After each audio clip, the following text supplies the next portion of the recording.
وَإِذَا سَأَلَكَ عِبَادِي عَنِّي فَإِنِّي قَرِيبٌ أُجِيبُ دَعْوَةَ الدَّاعِ إِذَا دَعَانِ فَلْيَسْتَجِيبُوا لِي وَلْيُؤْمِنُوا بِي لَعَلَّهُمْ يَرْشُدُونَ نحمده ونصلي على رسوله الكريم اما بعد فاعوذ بالله من الشيطان الرجيم بسم الله الرحمن الرحيم رب اشرح لي صدري ويسر لي امري واحلل عقدة من لساني يفقهوا قولي. السلام علیکم ورحمۃ اللہ وبرکاتہ. ناظرین، پروگرام دعا کیجیے کے ساتھ آپ کی خدمت میں حاضر ہیں. آج ہم انشاءاللہ بیماری سے شفا کی دعائیں آپ کے ساتھ شیئر کریں گے. صحت اور بیماری انسانی زندگی کے ساتھ ساتھ ہیں. انسان کی زندگی کے کوئی بھی 2 دن ایک جیسے نہیں ہوتے. آج اگر انسان خوش ہے تو کل اداس ہوگا. اگر آج وہ اپنے جسم میں قوت محسوس کر رہا ہے تو کل بیمار ہو سکتا ہے. انسان کے اوپر دن میں بھی کئی بار مختلف طرح کی کیفیات گزرتی ہیں. کبھی انسان روحانی طور پر، جذباتی طور پر بیمار ہوتا ہے اور کبھی انسان جسمانی طور پر بیمار ہو جاتا ہے. بیماری کی کیفیت صحت کی کیفیت سے مختلف ہوتی ہے اور ہر انسان اس کو محسوس کر سکتا ہے. ایسی صورت میں انسان کو دوا کے ساتھ ساتھ اللہ سبحانہ وتعالی کی طرف رجوع کرنا چاہیے اور اپنے لیے خوب خوب دعائیں کرنی چاہیے. بعض اوقات بیمار خود اپنے لیے دعا نہیں کر سکتا تو بیمار کی عیادت کرنے والے اور بیمار کو دیکھنے والے، اس کے دوست، رشتہ دار، عزیز، اقربا اور ایون ہسپتال کا عملہ مریض کے لیے ایسی دعائیں پڑھ سکتا ہے جو اس کے لیے شفا یابی کا ذریعہ ہو سکتی ہیں. تو بات یہ ہے کہ انسان ہر حال میں اپنے رب کا محتاج ہے اور اسے اپنی ہر ضرورت کے لیے اپنے رب کی طرف رجوع کرنا چاہیے، اور خصوصاً قبولیت کے مواقع پر. رات کا پچھلا پہر اس کے لیے بہت مناسب ہے، جب اللہ سبحانہ وتعالی بندوں کو پکارتے ہیں کہ ہے کوئی جو مجھ سے دعا کرے تو میں اس کی دعا قبول کر لوں، ہے کوئی جو مجھ سے سوال کرے تو میں اس کو جواب دوں، ہے کوئی جو مجھ سے استغفار کرے تو میں اس کو بخش دوں. تو جب انسان بیمار ہو اور خصوصاً اگر ایسی بیماری کا شکار ہو کہ جس میں بظاہر شفا کی کوئی امید نہ ہو، تو اسے اور بھی زیادہ خشوع و خضوع کے ساتھ اور ایسے اوقات میں اللہ تعالیٰ کی طرف رجوع کرنا چاہیے کہ جلد از جلد صحت یابی ہو سکے. اور اس سلسلے میں کبھی بھی انسان کو اللہ تعالیٰ سے مایوس نہیں ہونا چاہیے. پھر یہ بات یاد رہے کہ جب انسان دعا کرے تو اس سے پہلے اللہ سبحانہ وتعالیٰ کی تعریف کے کلمات کہنا نہ بھولے. تو آئیے آج ہم آپ کو دعا کرنے سے پہلے کچھ نئے کلمات بتائیں گے جو اللہ سبحانہ وتعالیٰ کی حمد و ثنا پر مبنی ہے. ربنا لک الحمد ملء السماوات والارض وملء ما شئت من شیء بعد اہل الثناء والمجد احق ما قال العبد وكلنا لك عبد اللهم لا مانع لما اعطيت ولا معطي لما منعت ولا ينفع ذا الجد منك الجد.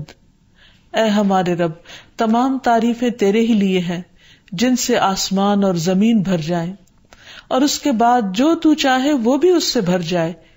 تو ہی تعریف اور بزرگی کے لائق ہے. بندے جو کہتے ہیں تو ان کا سب سے زیادہ حقدار تو ہے اور ہم سب تیرے بندے ہیں. اے اللہ، جسے تو عطا کرنا چاہے اس سے کوئی روک نہیں سکتا اور جسے تو نہ دینا چاہے اسے کوئی دے نہیں سکتا، اور کسی مرتبے والے کی بزرگی تیرے سامنے کوئی فائدہ نہیں دے سکتی. یعنی اللہ سبحانہ وتعالیٰ کے علاوہ کوئی بھی اور ایسا نہیں ہو سکتا جو انسان کی مشکل کو آسان کر سکے. تو آئیے اس کے ساتھ ہم دیکھتے ہیں کہ بیماری کے اسباب کیا ہوتے ہیں، بیماریاں کیوں آتی ہیں.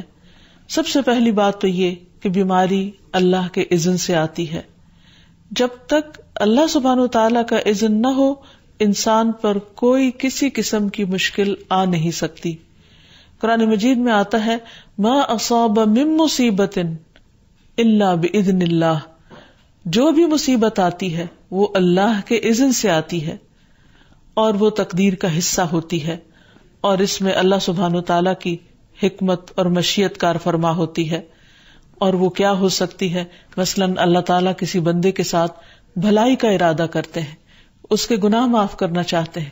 اس کو کسی خاص چیز کی سمجھ دینا چاہتے ہیں تو اسے تکلیف میں مبتلا کر دیتے ہیں. کیونکہ بعض اوقات انسان زندگی میں اتنا مصروف ہوتا ہے اپنے روزانہ کے روٹین کے کاموں میں کہ وہ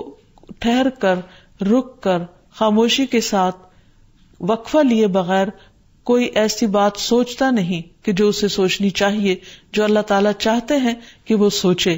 تو جب انسان بیمار ہو جاتا ہے تو ایک اور کنڈیشن میں آ جاتا ہے، وہ آرام کی کیفیت میں آ جاتا ہے. ایسی صورت میں انسان کو وہ باتیں بھی سوچنے کا موقع مل جاتا ہے جو عام طور پر وہ نہیں سوچتا. پھر اسی طرح ہمیں ہمارا دین یہ بھی بتاتا ہے کہ بعض اوقات انسان پر بیماری یا کوئی بھی تکلیف اس کے اپنے ہاتھوں کی کمائی سے آتی ہے، یعنی اس کا اپنا کوئی گناہ یا قصور ہوتا ہے جس کی بنا پر اسے وہ تکلیف پہنچتی ہے. قرآن مجید میں آتا ہے وَمَا أَصَابَكُم مِّن مُّصِيبَةٍ فَبِمَا كَسَبَتْ أَيْدِيكُمْ وَيَعْفُو عَن كَثِيرٍ، اور تمہیں جو بھی مصیبت پہنچی تو وہ اس وجہ سے ہے جو تمہارے ہاتھوں نے کمایا، اور وہ بہت سی چیزوں سے درگزر کر جاتا ہے. اسی طرح بعض اوقات انسان کی بیماریاں اس کے کسی گناہ کا نتیجہ ہوتی ہیں. عمر رضی اللہ عنہ نے جب عباس رضی اللہ عنہ سے بارش کی دعا کرنے کے لیے کہا تو انہوں نے کہا اے اللہ، بے شک مصیبتیں گناہوں کی وجہ سے ہی نازل ہوتی ہیں اور انہیں صرف توبہ ہٹا سکتی ہے. پھر اسی طرح ایک اور روایت میں آتا ہے رسول اللہ صلی اللہ علیہ وسلم نے فرمایا جب بھی کسی رگ یا آنکھ کو نقصان پہنچتا ہے تو وہ کسی نہ کسی گناہ کی وجہ سے ہوتا ہے، لیکن جو تکالیف اللہ تعالیٰ ویسے ہی ٹالتا رہتا ہے وہ کہیں زیادہ ہو جاتی ہیں. پھر اسی طرح بعض بیماریاں انسانوں کے اعلانیہ گناہوں کی وجہ سے بھی ہوتی ہیں، جیسے کہ ایک حدیث میں آتا ہے جب کسی قوم میں بدکاری عام ہو جاتی ہے اور وہ اعلانیہ اس کا ارتکاب کرتے ہیں تو ان میں طاعون اور ایسی مختلف بیماریاں پھیل جاتی ہیں جو کہ ان سے پہلے گزرے ہوئے لوگوں میں نہ تھی. ابو امامہ باہلی سے روایت ہے کہ نبی صلی اللہ علیہ وسلم نے فرمایا جس بندے کو بھی بیماری سے پچھاڑ دیا گیا ہو تو اللہ تعالیٰ اسے جب بیماری سے اٹھاتا ہے تو وہ پاک ہوتا ہے. تو یہ ایک حقیقت ہے کہ انسان کے گناہ اس کے لیے مشکلات کا سبب بنتے ہیں. امام ابن القیم الجوزیہ لکھتے ہیں، ان کی ایک مشہور کتاب ہے الداء والدواء، بیماریاں اور علاج، اس میں وہ کہتے ہیں کہ کوئی بھی گناہ ایسا نہیں کہ جس کے اثرات نہ ہوں. انسان سے چھوٹی یا بڑی جو بھی کوئی غلطی صادر ہوتی ہے اس کے نتیجے میں کچھ نہ کچھ اثرات اس کی زندگی پر ضرور پڑتے ہیں. ہاں اگر اللہ تعالیٰ معاف کر دے تو وہ اور بات ہے، ورنہ ہر گناہ کی ایک تاثیر ہوتی ہے، اور ان تاثیرات میں سے ایک چیز یہ ہے کہ انسان مختلف قسم کی بیماریوں میں مبتلا ہو جاتا ہے. اسی لیے ہم دیکھتے ہیں کہ جب انسان بیماری میں مبتلا ہوتا ہے تو اللہ تعالیٰ اس بیماری کو اس کے گناہوں کا کفارہ بنا دیتے ہیں. جیسے حدیث میں آتا ہے کہ جس مسلمان کو کانٹا چبھے یا اس سے زیادہ کوئی تکلیف پہنچتی ہے تو اللہ تعالیٰ اس کے ذریعے اس کے گناہوں کو اس طرح دور کر دیتا ہے جس طرح درخت سے اس کے پتے جھڑتے ہیں. تو اس سے ہمیں یہ پتہ چلتا ہے کہ بیماریوں کے آنے کے مختلف اسباب ہوتے ہیں. بیماری بہرحال جس بھی وجہ سے آئے،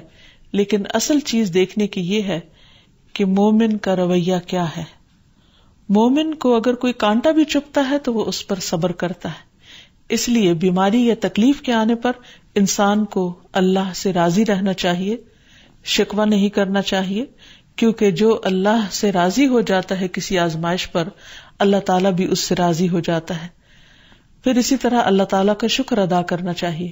کیونکہ بیماری اس سے زیادہ شدید بھی ہو سکتی تھی.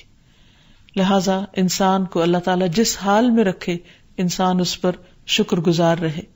پھر یہ کہ انسان کسی بھی بیماری میں کسی بھی قسم کی ہو اور زندگی کے کسی بھی حصے میں ہو اس میں مایوس نہ ہو، پر امید رہے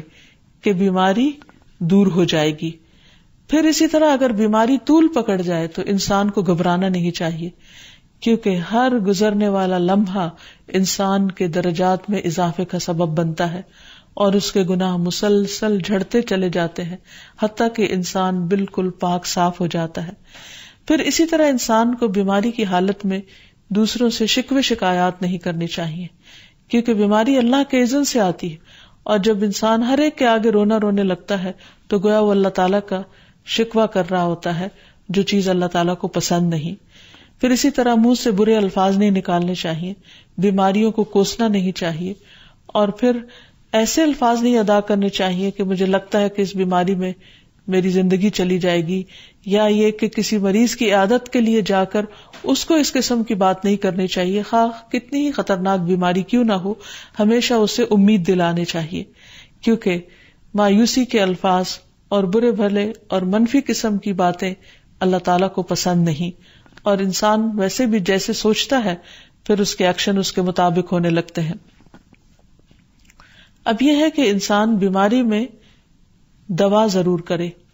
کیونکہ حدیث میں آتا ہے کہ اللہ تعالیٰ نے کوئی بیماری ایسی نہیں اتاری جس کے لیے دوا نہ اتاری ہو. ہاں، جسے معلوم ہو اسے معلوم ہوتا ہے، اور جسے نہیں معلوم ہوتا اسے نہیں معلوم ہوتا. بعض اوقات اللہ تعالیٰ ڈاکٹر کے دل میں ڈال دیتا ہے اور اس کا علاج اس کو سمجھ میں آ جاتا ہے، اور بعض اوقات وہ بیماری لا علاج ہوتی ہے، حالانکہ اس کا علاج موجود ہوتا ہے مگر کسی کو بھی علاج سمجھ میں نہیں آتا. بہرحال نوعیت کچھ بھی ہو تو علاج ضرور کراتے رہنا چاہیے، اور کبھی مایوس نہیں ہونا چاہیے کہ اس بیماری کا علاج ہو نہیں سکتا. نہیں، ایک کے بعد ایک کوشش انسان کرتا رہے، اور جب اللہ کا اذن ہوگا بیماری دور ہو جائے گی. اور اس کے ساتھ ساتھ انسان یہ بھی یقین رکھے کہ شفا اللہ کے ہاتھ میں ہے، کسی ڈاکٹر کے ہاتھ میں نہیں، کسی انسان کے ہاتھ میں نہیں، کیونکہ جب تک اللہ کا اذن نہ ہو شفا نہیں ہو سکتی، خواہ کوئی کتنا بھی بڑا ڈاکٹر کیوں نہ ہو. اسی لیے نبی صلی اللہ علیہ وسلم کی دعاؤں کے آخر میں آتا ہے کہ لا شفا الا شفاؤک، کوئی شفا نہیں مگر تیری ہی شفا، یعنی جو اللہ سبحانہ وتعالی اپنے بندے کو شفا عطا کرے. پھر اسی طرح یہ ہے کہ حضرت ابراہیم علیہ السلام نے اللہ سبحانہ وتعالی کے بارے میں فرمایا تھا کہ وَإِذَا مَرِضْتُ فَهُوَ يَشْفِينِ، کہ جب میں بیمار ہوتا ہوں تو وہی مجھے شفا دیتا ہے، یعنی اللہ تعالیٰ ہی اس بیماری کو دور کرتا ہے. اسی طرح ایک اور روایت سے بھی پتہ چلتا ہے کہ شفا دراصل اللہ سبحانہ وتعالی کے ہاتھ میں ہے. حضرت عائشہ سے مروی ہے کہ رسول اللہ صلی اللہ علیہ وسلم دم کیا کرتے تھے اور یہ دعا پڑھتے تھے، امسح البأس رب الناس بیدک الشفاء لا یکشف الکرب الا انت، اے لوگوں کے رب تکلیف کو دور کر دے، تیرے ہی ہاتھ میں شفا ہے، تیرے سوا اس کو دور کرنے والا اور کوئی بھی نہیں. پھر اسی طرح انسان جب کسی بیمار کی عادت کے لیے جائے تو اس پر بھی دعا پڑھے اور اس کے لیے دعا کرے. رسول اللہ صلی اللہ علیہ وسلم نے فرمایا، جو مسلمان کسی ایسے بیمار کی عیادت کے لیے اس کے پاس آئے جس کی موت کا وقت قریب نہ آیا ہو اور 7 مرتبہ یہ پڑھے، اسأل اللہ العظیم رب العرش العظیم ان یشفی فلانا من وجعہ، میں اس عظمت والے اللہ سے سوال کرتا ہوں جو عرش عظیم کا رب ہے کہ فلاں کو اس کی تکلیف سے شفا عطا فرمائے، تو اللہ عز و جل اسے شفا عطا فرما دیتا ہے. اور پھر ہم دیکھتے ہیں کہ تمام انبیاء اپنی بیماریوں میں تکلیفوں میں اللہ تعالیٰ کو پکارتے تھے، جیسا کہ ایوب علیہ السلام کی دعا قرآن مجید میں آتی ہے، وَأَيُّوبَ إِذْ نَادَى رَبَّهُ أَنِّي مَسَّنِيَ الضُّرُّ وَأَنْتَ أَرْحَمُ الرَّاحِمِينَ فَاسْتَجَبْنَا لَهُ فَكَشَفْنَا مَا بِهِ مِنْ ضُرٍّ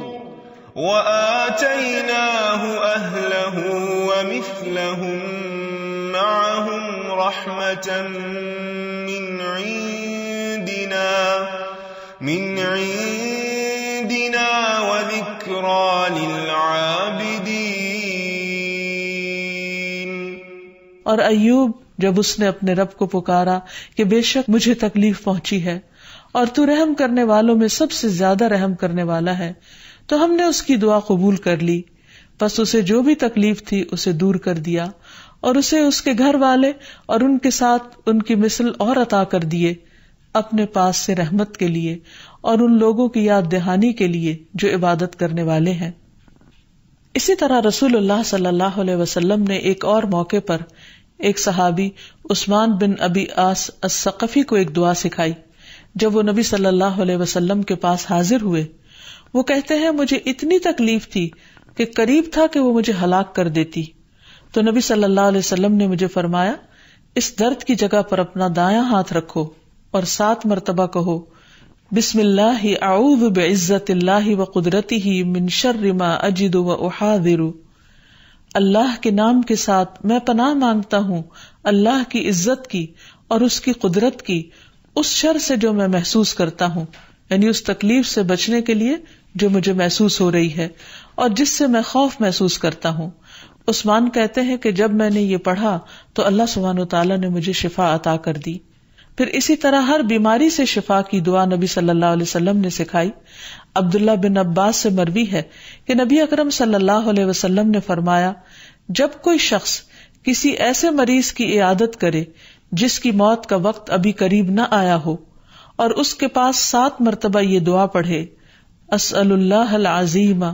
رب العرش العظیم ان یشفیک،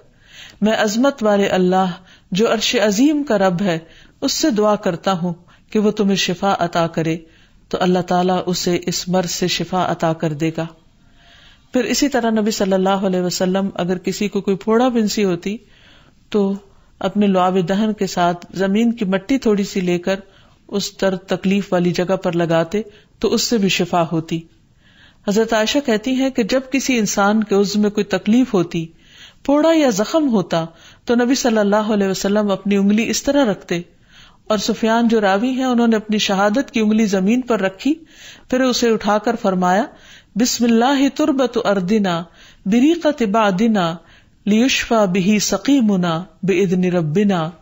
اللہ کے نام کے ساتھ ہماری زمین کی مٹی ہمارے رب کے حکم سے ہم میں سے باز کے تھوک کے ساتھ ہمارے بیمار کو شفا دی جائے۔ یعنی لعاب دہن کا اپنا ایک اثر ہوتا ہے، اور لعاب دہن جو ہے ایک طرح سے دوا کا کام کرتا ہے، اور اللہ کا نام لے کر جب لعاب دہن لگایا جائے تو شفا ہوتی ہے۔ جیسے کہ ایک اور موقع پر نبی صلی اللہ علیہ وسلم نے ایک جلے ہوئے مریض کے اوپر یہی دعا پڑھ کر لعاب دہن لگایا تو اللہ تعالیٰ نے اس مریض کو شفا یاب کر دیا، اور وہ دعا تھی اذہب البأس رب الناس واشف انت الشافی لا شفاء الا شفاؤک شفاء لا یغادر سقما۔ پھر اسی طرح ایک موقع پر ایک قبیلے کے سردار کو جب بچھو نے کاٹ لیا اور اس کے جسم میں زہر پھیل گیا تو ایک صحابی نے سورۃ الفاتحہ پڑھ کر اس پر دم کیا تو اس سے اس کو شفا ہو گئی، اور یہ بات جب نبی صلی اللہ علیہ وسلم کو بتائی گئی تو آپ اس پر خوش ہوئے۔ اور سورۃ فاتحہ سب لوگوں کو آتی ہے، اسی لیے اس کا نام سورۃ الشفا بھی ہے، کیونکہ یہ بیماری میں بطور علاج پڑھی جاتی ہے مریض پر، مریض خود بھی پڑھ سکتا ہے اور اس کے اٹینڈنٹس بھی اس پر پڑھ سکتے ہیں۔ حضرت علی رضی اللہ تعالیٰ عنہ کہتے ہیں کہ نبی صلی اللہ علیہ وسلم کو بچھو نے ڈس لیا اور آپ نماز پڑھ رہے تھے۔ جب آپ نماز سے فارغ ہوئے تو آپ نے فرمایا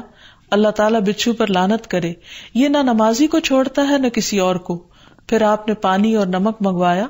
آپ اس پر ملتے جا رہے تھے اور یہ صورتیں پڑھ رہے تھے قل یا ایھا الکافرون وقل اعوذ برب الفلق اور قل اعوذ برب الناس، تو یہ بھی ایسے مواقع پر پڑھی جا سکتی ہیں۔ پھر اسی طرح یہ ہے کہ اگر